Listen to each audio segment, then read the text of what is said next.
Gentleman's time expired. Mr. Gowdy, 5 minutes. Thank you, Mr. Chairman. Gentlemen, thank you for coming today. I had some specific questions I wanted to ask you, and if I have time at the end, I will. But there's been a theme on both sides of the aisle that I want to try to synthesize a little bit and see if we can get some clarity on it. At various points this afternoon, one or more of you have used words like authentic, accurate, misinformation, and disinformation. But at the same time, at least one of you has said you're not an arbiter of the truth. And I'm trying to reconcile how you can have disinformation or misinformation and not be an arbiter of the truth.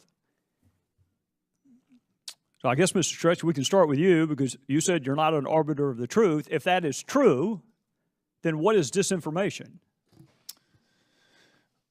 Disinformation we think of as inaccurate information spread with malicious intent by a foreign actor, and that would not be permitted on our platform. We don't need to decide whether the information itself is true or false to try to rid our platform of that. We don't want foreign actors masquerading as something they're not in order to speak on politically divisive issues in this country. That's easy.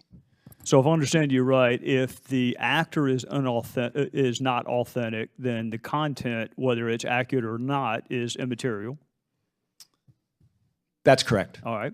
And why would that analysis only be appropriate for foreign actors? Why would that not be appropriate for, I mean, there's been some discussion of voter suppression. There's also something called information suppression. I don't know how people benefit from demonstrably false information.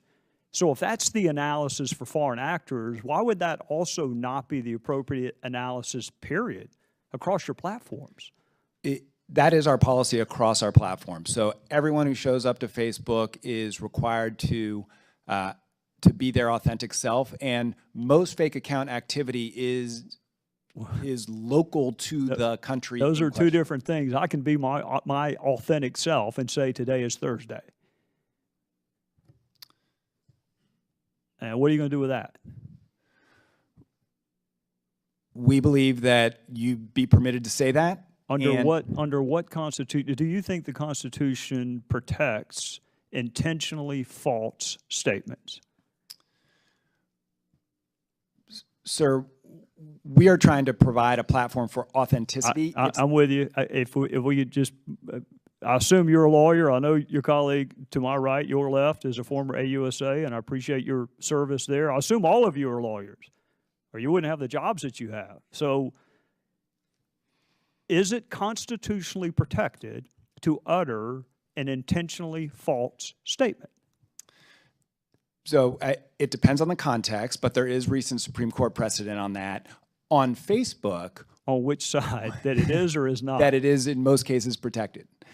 However, on Facebook, our job is not to decide whether content is true or false. We do recognize that false news is a real challenge.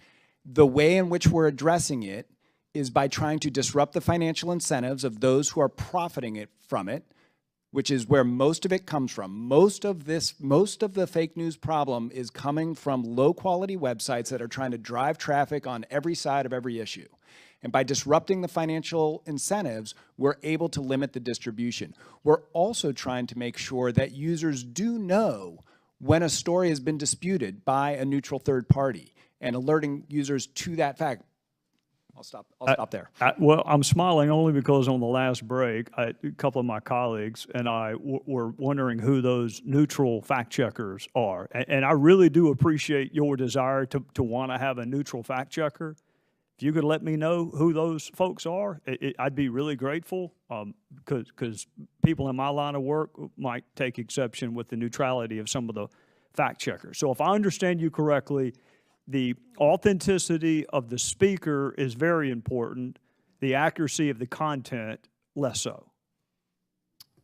That's how we approach it. That's exactly right. All right.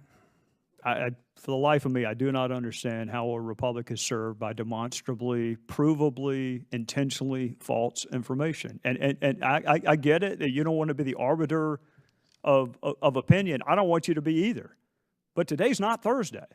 So if I say it is, I swear I don't understand how my fellow citizens benefit from me telling them something that is demonstrably false, and I am saying it with the intent to deceive. For the life of me, I don't get it, but I'm out of time.